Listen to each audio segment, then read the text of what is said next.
కథా స్రవంతి.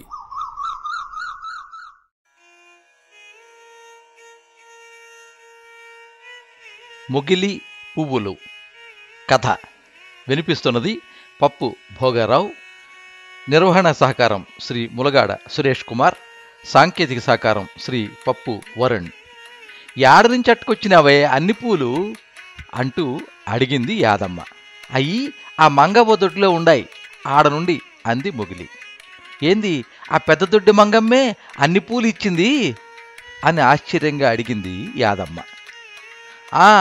ఏదో కుషింత పని చేస్తే ఆ పూలిచ్చినాది అంది మొగలి. కుషింత పనా? ఆ మంగవ్వ సంగతి నాకెరికే. ఏం పని చేసినావు చెప్పు అంది. కారం కొట్టినా అమ్మా అంది మొగలి. యాదమ్మకి చాలా బాధ కలిగింది.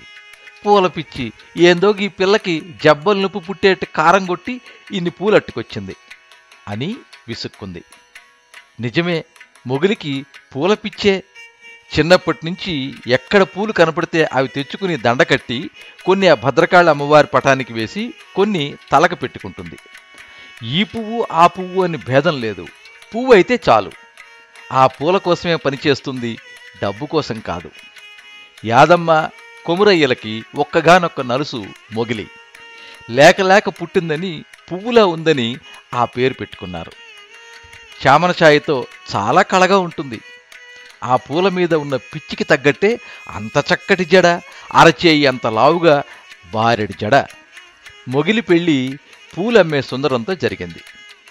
పెళ్లి కుదిరిన నాటి నుండి మొగిలి సంతోషానికి అంతే లేదు. అందరూ నీ మగనింట పూయని పువ్వు లేదు, నీ పూల పిచ్చికి తగ్గట్టే కుదిరింది అని మేలమాడిన వాళ్లే.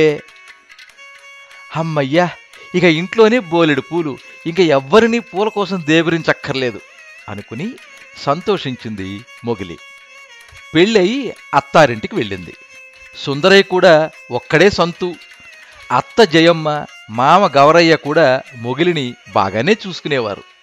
సుందరయ్య కూడా మంచివాడే, కానీ ఒక్కటే చిక్కు, అస్సలు పూలు ముట్టనిచ్చేవాడు కాదు.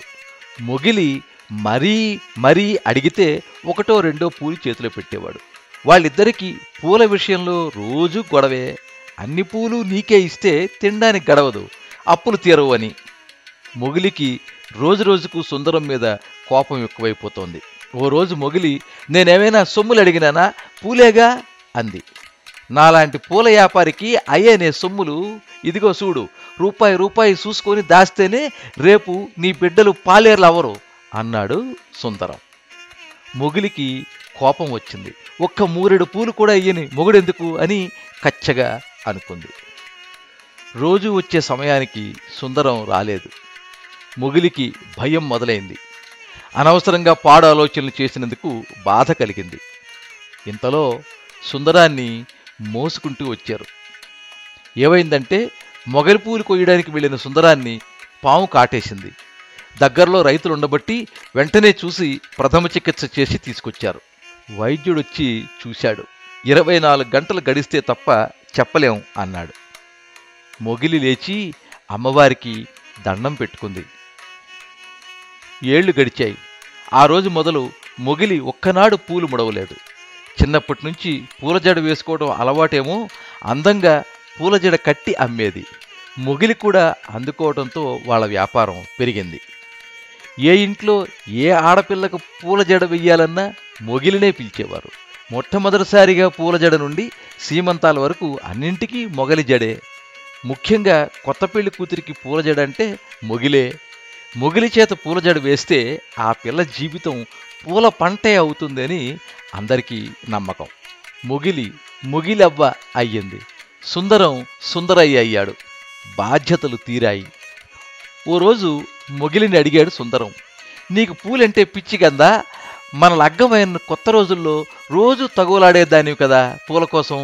ఆ తర్వాత పూలు ముడవడం మానేసేవేమే? నీకు పాము కరిచిన్నాడు మొక్కిన ఆ కాళికమ్మకు నా మగన్ని నిలుపు, నాకు ఎంతో మనసైన ఈ పూలను ఉగ్గేస్తా అని. అయినా నేను ముడవటం మానేశా, కానీ పూలనెక్కడ ఉగ్గినా, ఈ చేత్తో ఎంతమందికి జడగట్టినా ఆ యమ్మ నాకు ఇచ్చిన వరం కదూ అంటూ మల్లెపువ్వులా నవ్వింది మొగిలి. మర్నాడు మొగిలి ఇక లేవలా. మొగిలి ఒళ్ళంతా పూలు కప్పి పొగిలి పొగిలి ఏడ్చాడు సుందరయ్య. అలా పువ్వులా వెళ్ళిపోయింది మొగిలవ్వ.